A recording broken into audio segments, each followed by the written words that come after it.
Kisah Umar bin Khattab radhiyallahu an. Assalamualaikum warahmatullahi wabarakatuh. Sahabat MZIN yang dimuliakan Allah, berjumpa kembali di channel MZIN dalam bahasan Umar bin Khattab di masa Abu Bakar Siddiq. Semoga sahabat MZIN semua dalam keadaan sehat walafiat, mendapat rizki yang melimpah dan selalu dapat mengambil pelajaran dari kisah Umar bin Khattab ini. Dan tentunya semoga berkenan untuk subscribe, like, and comment. Sahabat MZIN yang berbahagia, pada kisah sebelumnya disebutkan bahwa pengiriman pasukan perang ke Yamamah berdampak kemenangan besar terhadap Islam. Namun di sisi lain pengiriman pasukan tersebut telah menelan banyak korban hingga 1.200 muslimin yang mati syahid. Kondisi demikian menjadikan Madinah berduka, dan yang paling bersedih adalah Umar bin Khattab. Menyikapi tersebut Umar bin Khattab menyarankan pengumpulan Quran. Bagaimanakah kisahnya? Simak kisah ini sampai tuntas. Sahabat MZIN yang berbahagia, meskipun kesedihan Umar karena kematian adiknya itu tidak sampai membuatnya lalai dari memikirkan masalah yang paling berbahaya dalam sejarah Islam dan umat Islam. Di antara yang mati itu banyak dari mereka yang sudah hafal Quran. Bagaimana kalau perang ini berlanjut dan akan banyak lagi yang terbunuh dari orang-orang yang sudah hafal Quran seperti yang terjadi di Yamamah? Inilah yang mendera pikiran Umar. Sampai kemudian ia mengambil keputusan pergi menemui Abu Bakar, yang saat itu sedang dalam majelis di masjid. Pembunuhan yang terjadi dalam perang Yamamah sudah makin memuncak, katanya kemudian kepada Abu Bakar. Saya khawatir di tempat-tempat lain akan bertambah banyak penghafal Quran yang akan terbunuh sehingga Quran akan banyak yang hilang. Saya mengusulkan supaya Anda memerintahkan orang menghimpun Quran. Usui yang dirasakan oleh Abu Bakar sangat tiba-tiba itu dijawab dengan pertanyaan, bagaimana saya akan melakukan sesuatu yang tidak dilakukan oleh Rasulullah Shallallahu Alaihi Wasallam. Umar memperkuat pendapatnya dengan argumen yang membuat Abu Bakar kemudian merasa puas. Ia memanggil Zaid bin Sabit dan menceritakan dialognya dengan Umar. Kemudian katanya, Anda masih muda, cerdas dan kami tidak meragukan kau. Anda penulis wahyu untuk Rasulullah Shallallahu Alaihi Wasallam. Sekarang lacaklah Quran itu dan kumpulkanlah. Seperti Abu Bakar, Zaid juga ragu. Kemudian Allah membukakan hatinya seperti terhadap Abu Bakar dan Umar. Selanjutnya Zaid bekerja melacak dan menghimpun Quran dari lempengan-lempengan, dari tulang-tulang bahu, kepingan-kepingan pelepah pohon kurma dan dari hafalan orang. Demikianlah, karena saran Umar itu pula maka Quran dikumpulkan dan sampai sekarang dipelihara seperti ketika dikumpulkan dulu, sehingga sehubungan dengan ini orientalis Inggris William Muir berkata, di seluruh belahan bumi ini rasanya tak ada sebuah kitab pun selain Quran yang sampai 12 abad lamanya tetap lengkap dengan teks yang begitu murni dan cermat. Ada pula sumber yang menyebutkan bahwa Umarlah yang pertama menghimpun Quran dalam satu jilid kitab, Mushaf. Pendapat ini bertentangan dengan sumber-sumber yang mutawatir. Tetapi sumber-sumber yang mutawatir ini mengakui bahwa karena jasa Umar dengan sarannya kepada Abu Bakar sampai dapat meyakinkan untuk menghimpun Quran itu. Sekiranya Umar tidak menyadari apa yang akan mungkin menimpa para penghafal Quran di tempat-tempat lain selain Yamamah, dan segala akibatnya dengan banyaknya Quran yang hilang, barangkali tidak terpikir oleh Abu Bakar untuk menghimpunnya dan tidak akan berani pula. Bahkan sekiranya Umar tidak mengoreksi Abu Bakar ketika mengatakan, bagaimana saya akan melakukan sesuatu yang tidak dilakukan oleh Rasulullah, dan tidak dapat meyakinkannya betapa pentingnya menghimpun Quran, tentu Abu Bakar tidak terdorong untuk melakukannya, dan tidak akan memanggil Zaid bin Sabit untuk mengerjakannya. Kalau Abu Bakar juga telah berjasa dalam pekerjaan yang besar ini sehingga Ali bin Abi Thalib berkata, semoga Allah memberi rahmat kepada Abu Bakar, orang yang paling besar jasanya dalam mengumpulkan Quran, maka sudah tentu dalam pahala dan jasa itu sekaligus Umar juga bersama-sama. Sungguh muslimin sangat berutang budi kepadanya, begitu juga kepada Abu Bakar dalam mengumpulkan kitabullah itu. Ini merupakan salah satu dari tiupan jiwa besarnya, tiupan yang membawa berkah paling agung dan mulia, yang telah memberikan segala yang terbaik. Barangkali di atas sudah kita lihat sejauh mana peranan Umar pada masa Abu Bakar. Kita lihat dia pada masa itu, sama seperti ketika mendampingi Rasulullah, ia lebih berperan sebagai orang yang mempunyai banyak gagasan dan kebijakan politik yang luar biasa, daripada sebagai orang lapangan dan di medan perang. Bahkan sudah kita lihat bagaimana ia menentang Abu Bakar dalam hal memerangi orang yang tak mau membayar zakat. Begitu juga sebelum itu, ia menentang meneruskan pengiriman pasukan Usama. Sesudah kemudian ia melihat politik jihad membawa keunggulan dan kemenangan, ia pun menerimanya dan mendukung Abu Bakar dengan sungguh-sungguh. Bukankah politik jihad itu yang telah dapat menumpas kaum murtad dan mengembalikan mereka ke pangkuan Islam, dan seluruh semenanjung Arab bernaung di bawah satu panji? Bukankah politik ini juga yang telah membukakan pintu Irak dan pada gilirannya merambah jalan ke Persia? Tidak heran jika Umar benar-benar yakin dan langsung memberikan dukungannya pada setiap langkah yang sudah diyakininya. Sikapnya tentang pembebasan Syam sesudah Khalid bin Walid mendapat kemajuan di Irak, dan berita kemenangannya berkumandang ke seluruh semenanjung Arab dan sekitarnya, Abu Bakar bermaksud hendak membebaskan pula Syam. Pada suatu pagi ia mengundang beberapa pemuka, dan terutama Umar. Dikatakannya kepada mereka bahwa Rasulullah dulu bermaksud mencurahkan perhatiannya ke daerah Syam, tetapi dengan kehendak Allah ajal telah mendahulunya dan saya ingin meminta bantuan mereka menghadapi Romawi di Syam. Jika di antara mereka ada yang tewas, mereka akan mati syahid. Apa yang dari Allah, itulah yang lebih baik bagi mereka yang berbakti.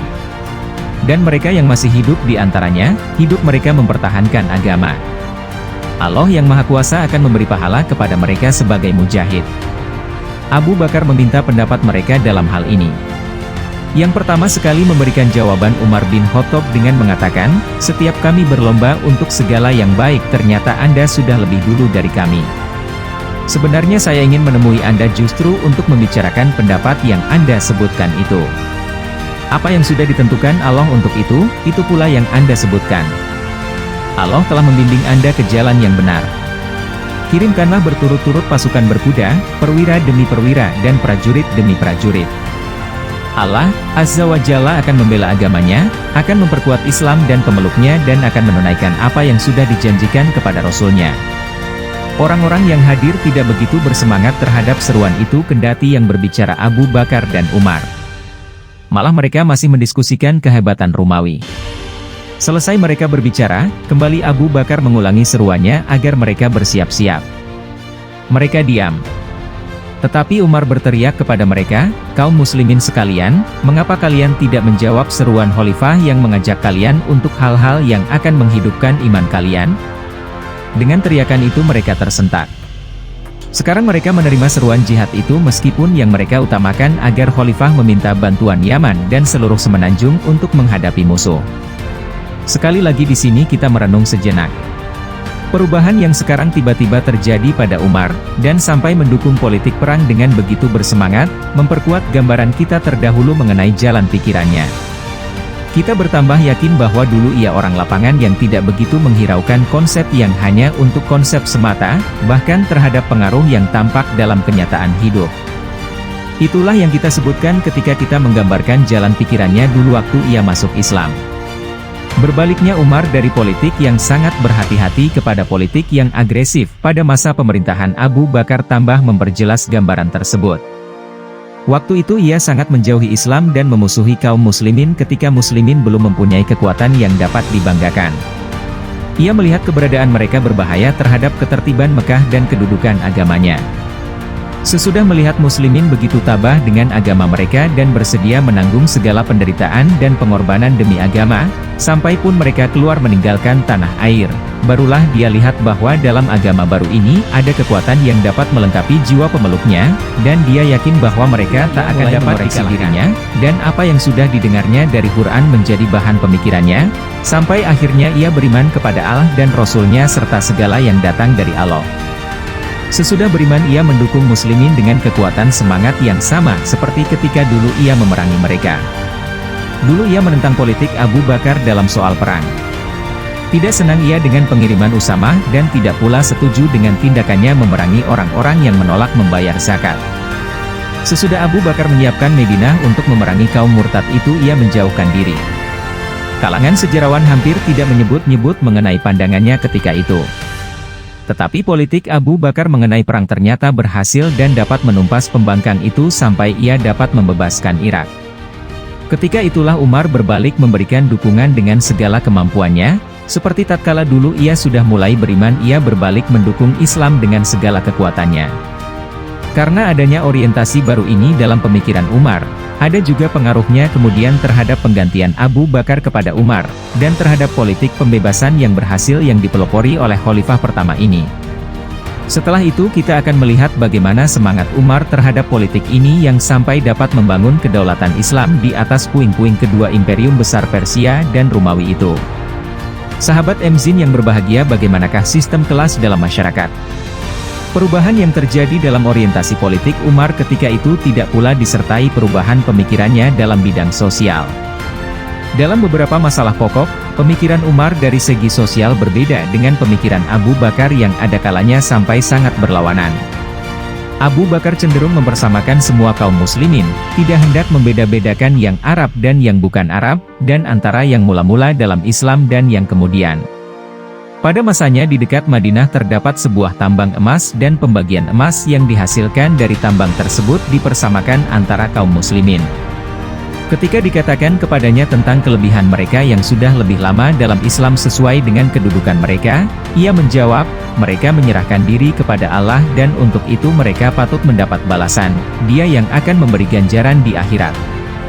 Dunia ini hanya tempat menyampaikan. Ia mengajak orang-orang Makkah bermusyawarah untuk menyerbu Syam dan meminta bantuan mereka seperti yang telah dilakukannya terhadap penduduk Madinah.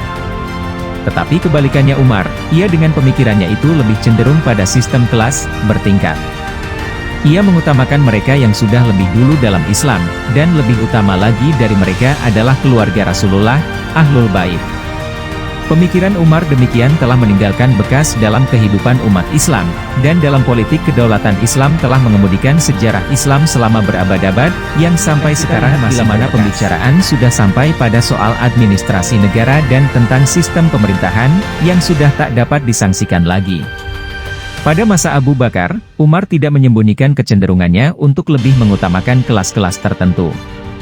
Tatkala Abu Bakar mengajak orang-orang Makkah bermusyawarah untuk menyerbu Syam dan meminta bantuan mereka seperti yang telah dilakukannya terhadap penduduk Madinah, Umar langsung menentang, yang dasarnya ingin menjaga agar kaum Muhajirin dan Ansor yang mula-mula dalam Islam didahulukan dari kaum muslimin yang lain dalam soal kekuasaan dan dalam mengemukakan pendapat. Pendapat Umar ini ditentang oleh Suhail bin Amr dengan mengatakan, bukankah kami saudara-saudara kalian dalam Islam dan saudara seayah dalam keturunan?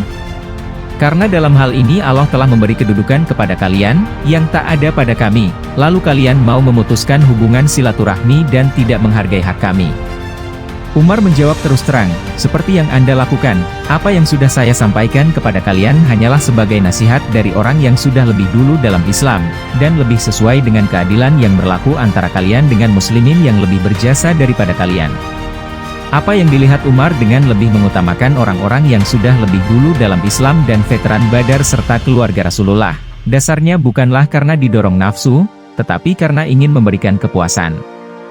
Baginya tak ada pengaruh apa-apa dalam berhubungan dengan mereka semua dan dalam keadilannya terhadap mereka pada masa pemerintahan Abu Bakar dan pada masa pemerintahannya sendiri. Soalnya karena keadilan memang sudah menjadi bawaannya.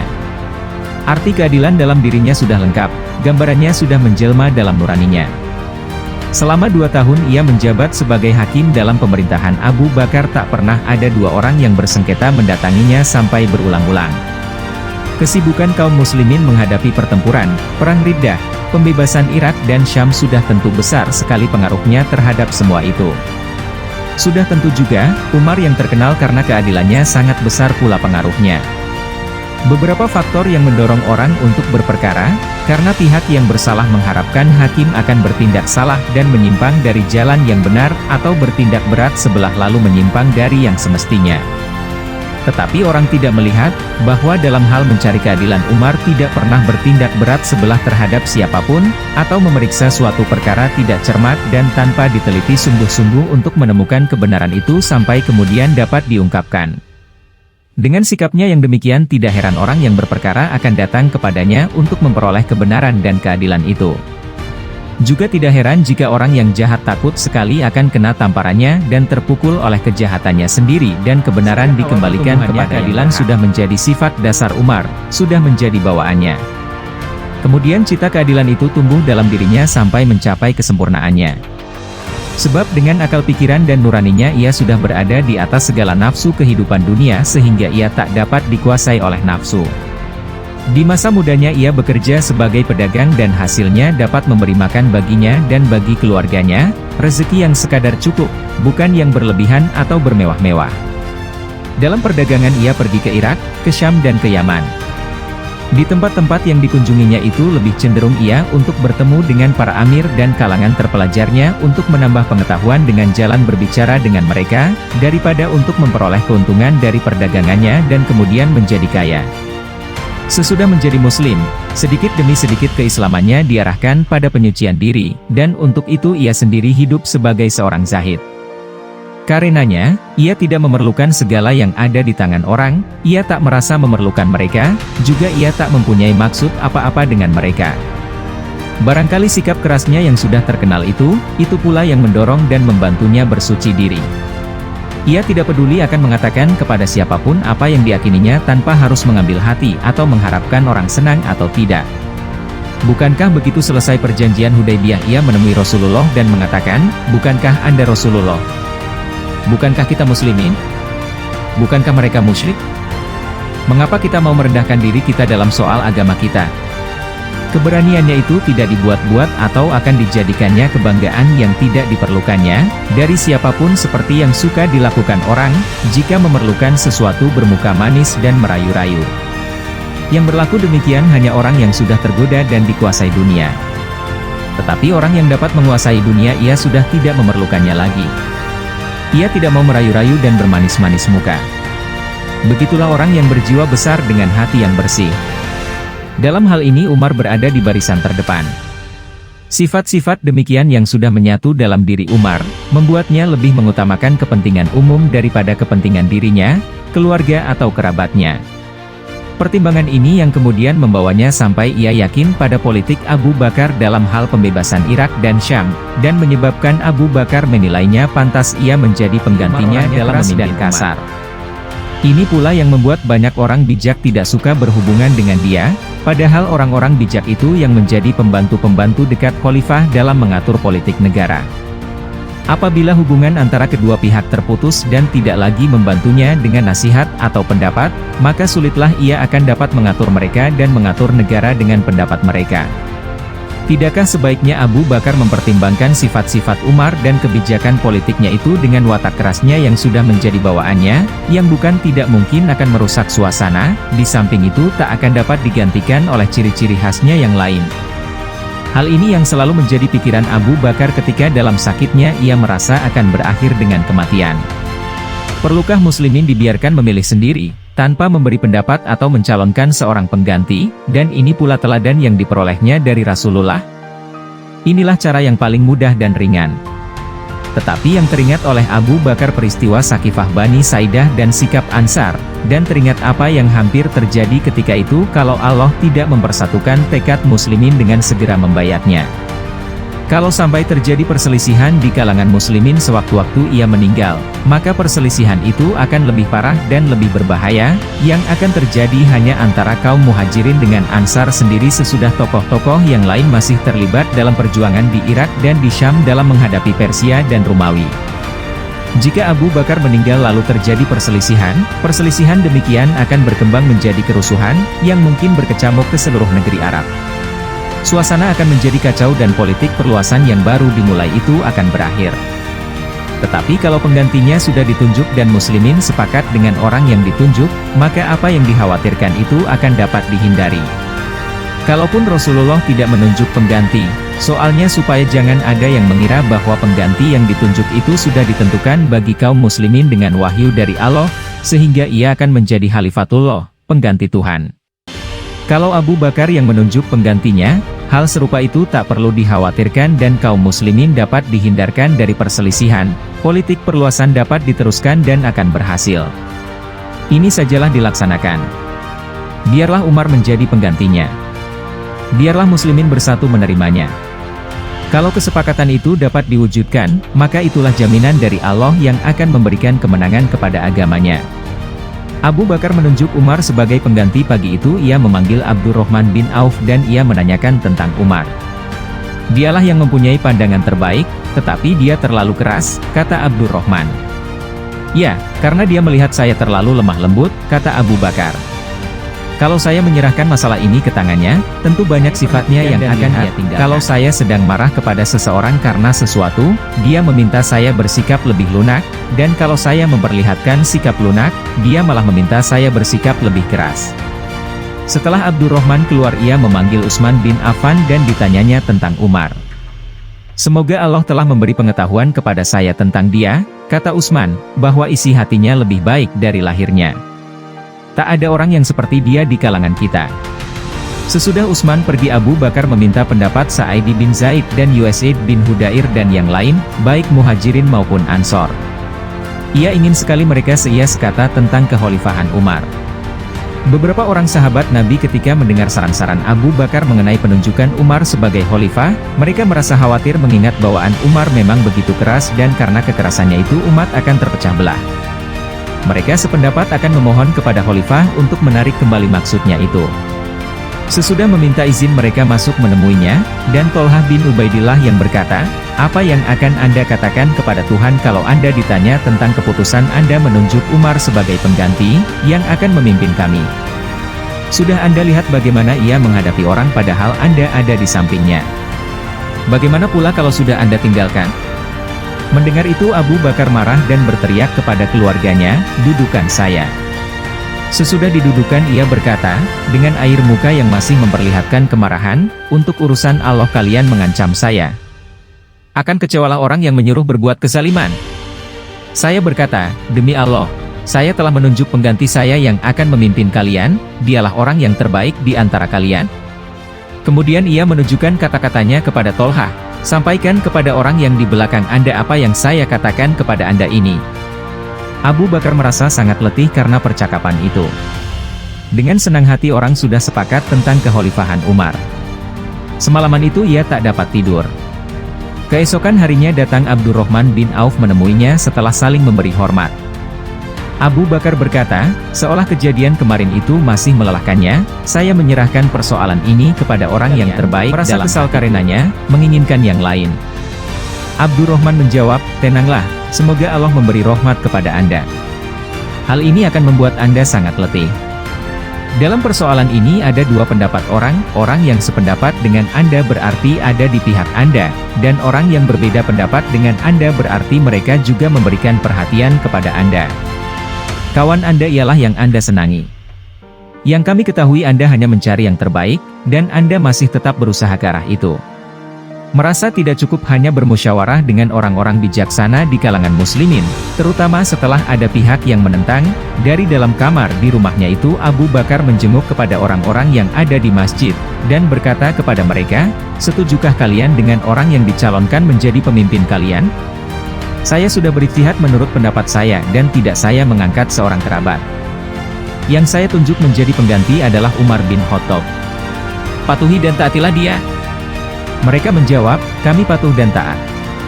Ketika itu ia mengangkat tangan ke atas seraya berkata, ya Allah, yang kuinginkan untuk mereka hanyalah yang terbaik untuk mereka. Aku khawatir mereka dilanda kekacauan. Aku sudah bekerja untuk mereka dengan apa yang sudah lebih kau ketahui. Setelah aku berijtihad dengan suatu pendapat untuk mereka, maka untuk memimpin mereka kutempatkan orang yang terbaik di antara mereka, yang terkuat menghadapi mereka dan paling berhati-hati agar mereka menempuh jalan yang benar. Setelah orang banyak mendengar doanya itu, apa yang dilakukannya mereka makin yakin. Kemudian Abu Bakar memanggil Umar dengan pesan dan wasiat supaya perang di Irak dan Syam diteruskan dan jangan bersikap lemah lembut. Juga diingatkannya kewajiban orang yang memegang tampuk pimpinan umat untuk selalu berpegang pada kebenaran, dan bahwa di samping menyebutkan ayat kasih sayang Allah juga menyebutkan ayat tentang azab, supaya pada hambanya ada harapan dan rasa takut. Yang diharapkan dari Allah hanyalah kebenaran. Jika wasiat ini dijaga, tak ada perkara gaib yang lebih disukai daripada kematian, dan kehendak Allah tak akan dapat dikalahkan. Sesudah Abu Bakar selesai berwasiat, Umar keluar, pikirannya dipadati oleh persoalan ini belaka, yang sekarang dipikulkan ke pundaknya. Harapannya sekiranya Abu Bakar sembuh dari sakitnya untuk menghadapi peristiwa yang sangat gawat ini. Tetapi tanggung jawab yang dipikulkan ke bahunya itu akan diterimanya tanpa ragu bila waktunya sudah tiba. Itulah tanggung jawab besar dan beban yang sungguh berat. Tetapi siapa orang yang seperti Umar bin Khattab yang akan dapat memikul tanggung jawab ini? Umar tampil dengan segala kemauan dan kekuatannya. Ia melepaskan dunia ini sesudah penyebaran Islam sampai ke Persia, Syam dan Mesir dan sebuah kedaulatan Islam dengan dasar yang sangat kukuh berdiri. Sahabat Mzin yang berbahagia, demikianlah kisah Umar di masa Abu Bakar As-Siddiq. Semoga kita tercerahkan. Amin. Wassalamualaikum.